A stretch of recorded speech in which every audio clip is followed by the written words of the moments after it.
UGC regulation 2026 ரீசெண்டா கொண்டு வந்திருந்தாங்க. 2012ல இருந்தக்கூடிய ரெகுலேஷன் ப்ரொவிஷன்ஸ்ல டிஸ்கிரிமினேஷன் அப்படின்னா என்ன அப்படின்னா பல டைப்ஸ்ல வந்து பாத்தீங்கன்னா டிஃபைன் பண்ணியிருந்தாங்க. பட் ஆனா அந்த 2012ல ஏற்கனவே டிஃபைன் பண்ணப்பட்ட டிஸ்கிரிமினேஷன் அப்படின்னா என்ன அப்படின்னு பல லிஸ்ட் கொடுத்துருந்தாங்கல்ல, அதை வந்து இந்த 2026ல வந்து பாத்தீங்கன்னா டிஃபைன் பண்ணல அப்படின்னு சொல்றாங்க. இது வந்து ஒரு மேஜர் கிரிட்டிசிசமா வந்து பாத்தீங்கன்னா கொடுக்கப்படுது. 2012ல எந்தெந்த டைப்ல டிஸ்கிரிமினேஷன் அப்படின்னு மென்ஷன் பண்ணியிருந்தாங்க அப்படின்னு ரொம்ப சிம்பிளா நான் இதை படிக்கிறேன் பாருங்களேன்.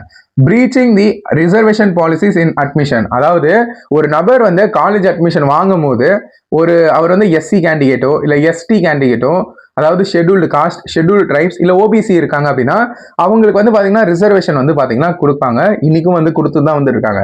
எதனால பாத்தீங்கன்னா அவங்க வந்து ஹிஸ்டாரிக்கல் இன்ஜஸ்டிஸ், அதாவது பழைய காலத்துல வந்து அவங்களாம் கொடுமையை அனுபவிச்சிருக்காங்க. அதனால வந்து சொசைட்டில வந்து பாத்தீங்கன்னா அவங்களுக்கு ஒரு முன்னுரிமை வந்து பாத்தீங்கன்னா கொடுக்கப்படுது. இது வந்து ஒரு நியாயமான ஒரு விஷயம் தான், சரிங்களா? ஆனா அந்த ஸ்டூடெண்ட்க்கு ரிசர்வேஷன் கொடுக்காம ஈத்தடிக்கிறது வந்து பாத்தீங்கன்னா டிஸ்கிரிமினேஷன் அப்படின்னு சொல்லப்பட்டிருக்கு. ரெண்டாவது வந்து labelling student as reserved category, அதாவது காலேஜ் ஸ்டாஃபோ இல்ல காலேஜ்ல இருக்கக்கூடிய யாராவது வந்து நீ வந்து இந்த ரிசர்வ்டு கம்யூனிட்டி தானே, நீ வந்து ஒரு எஸ்சி, நீ வந்து ஒரு ஷெட்யூல்டு காஸ்ட் தானே, நீ வந்து ஒரு ஷெட்யூல்டு ட்ரைப் தானே அப்படின்னு வந்து யாரா வந்து வெளிப்படையா பேசுறாங்க அப்படின்னா அதுவும் வந்து டிஸ்கிரிமினேஷன் அப்படின்னு சொல்றாங்க. மூணாவது வந்து அண்டர் பர்ஃபார்மன்ஸ் இன் கிளாஸ், அதாவது ஒரு நபர் வந்து அவர் அண்டர் பர்ஃபார்மன்ஸ் பண்றாரு, அதாவது கிளாஸ் வந்து சரியா படிக்கிறது இல்லை, அவருக்கு ஏதாவது ஒரு பெரிய ப்ராப்ளம் பின்னாடி இருந்திருக்கலாம். பட் ஆனா நீ வந்து இந்த கம்யூனிட்டிக்காரன் தானே, நீ அதனால தான் படிக்க மாட்டேங்கிற அப்படின்ற மாதிரி அந்த காலேஜ் ஸ்டாஃபும் அவங்களாம் வந்து டீஸ் பண்ணக்கூடாது அப்படின்றதும் சொல்றாங்க. அப்படி பண்ணாங்க அப்படின்னா அதுவும் டிஸ்கிரிமினேஷன் அப்படின்ற ஒரு கேட்டகரியில தான் வருது. அவங்களுக்கு பனிஷ்மெண்ட் கிடைக்கும்.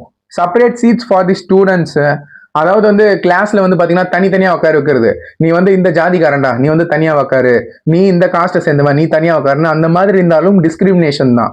இந்த இடத்துல ஒரு விஷயத்த நான் நல்லா சொல்லிக்க விரும்புறேன். இன்னைக்கும் வந்து அதாவது 21st செஞ்சுரியில வந்து நம்ம இருக்கோம். இன்னைக்கு மாடர்ன் டேஸ்ல பல டெக்னாலஜிஸ் வந்து பாத்தீங்கன்னா டெவலப்மெண்ட் இருக்கு. லைக் வந்து ஆர்டிபிஷியல் இன்டெலிஜென்ஸ்ன்றாங்க, ரோபோட்டிக்ஸ்ன்றாங்க, குவாண்டம் கம்ப்யூட்டிங், இது போன்ற பல டெக்னாலஜிஸ் டெவலப்மெண்ட் வந்துட்டு இருக்கு. பட் ஆனா இன்னைக்கும் பல இடத்துல வந்து பாத்தீங்கன்னா நம்ம சொசைட்டில இந்த மாதிரியான காஸ்ட்டை வச்சு டிஸ்கிரிமினேஷன் இன்னும் நடந்துட்டு தான் வந்துட்டு இருக்கு.